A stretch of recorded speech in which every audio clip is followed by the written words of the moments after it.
When I first started my channel, I meant this movie to be one of the very first movie reviews I do.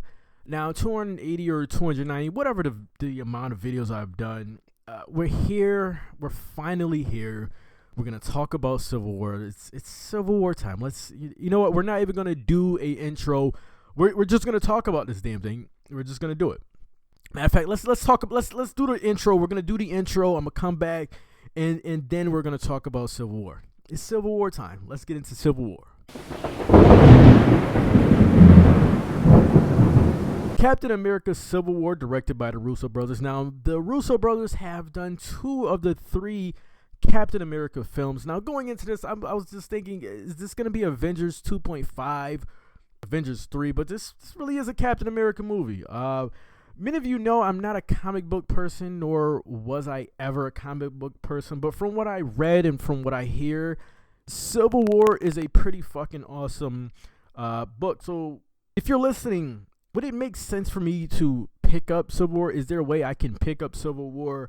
I do kind of like not knowing much about the Marvel world or where they might be going next in the Marvel Cinematic Universe, but a better understanding would be nice. So if you're a comic book guy or girl or person, just get in the comment section and let me know, would it make sense for me to pick this book up? Is there a way for me? I don't know how that really works. Just get in the comment section. Help me out here. Do me a solid, would you? So in this, the government of many countries and civilians they gotten scared. They've been harmed. And even people has lost family members due to what the Avengers have done over the years and what they continue to do. Sure, they're doing their thing. They're kicking ass and they're saving the world. But there's casualties in this. And places are destroyed. And you know what? And if I'm being honest here, I think some places have been wiped off the map for the most part. So we get our split between Tony Stark, Iron Man, who believes that we can still do our thing. We can still save the world, but we do need to accept limitations and to what we're doing. We should have to answer to someone. We have to do that. And Cap is like, no. Captain America is like, no. Once we give the government an inch, they will take a mile. They will send us somewhere when we should really be somewhere else. Pretty much to sum up the differences between our 2 main characters here. And our other characters have to pick a side. And picking the side of Captain America would make you pretty much a criminal. As soon as I heard of the premise of this, I was like, yep, I'm with Cap. No, I don't need to figure out anything else. I heard Cap's side. I'm with Cap.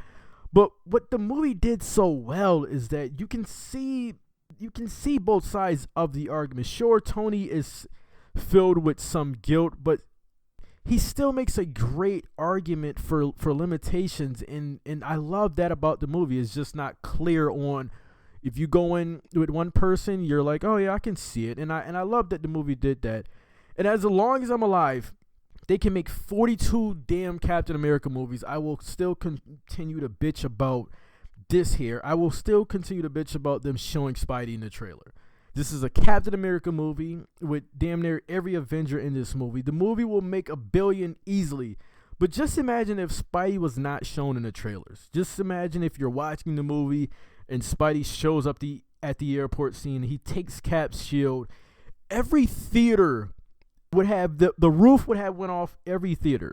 And I'm saying, yes, skip the scene of the house visit and all of that.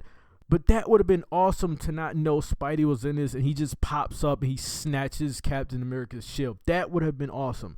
And the battle, the airport scene was fucking awesome too. Every character was able to shine. No one seemed to be overpowered for the most part.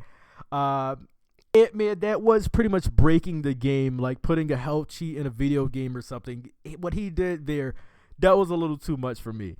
But didn't take away. It was awesome, but that was like breaking the game. This movie had great action, maybe a little too much for kids in terms of the story and things like that, but they could still love the action. I'm sure they did. This movie was very funny to me. Vision was very funny. Ant-Man, I love Paul Rudd, as you guys know. I love Paul Rudd. But Ant-Man meeting Captain America for the very first time was hilarious. I love that. And I love that this movie made Spidey a kid, a teen, surprised and awe of being around these these other characters. That was cool to see. I will say watching Winter Soldier, the second Captain America film, would help explain some of the things that is going on if you did not watch the second Captain America movie. Easily one of the best movies I've seen in 2016. 95 out of 100 for Captain America Civil War. I gotta give it a 95 out of 100. Who is your favorite character in this movie? Just in this movie, between the characters, who is your favorite? And what is your favorite? I mean, you know what? Just give me your favorite character, because everyone's gonna say the airport scene. Scarlet Witch was fucking badass. Also, whatever it is, guys, like, share, subscribe. Get in the comment section. Let me know. Check out the playlist for other movie reviews and sports content. Until the next video, I'm out.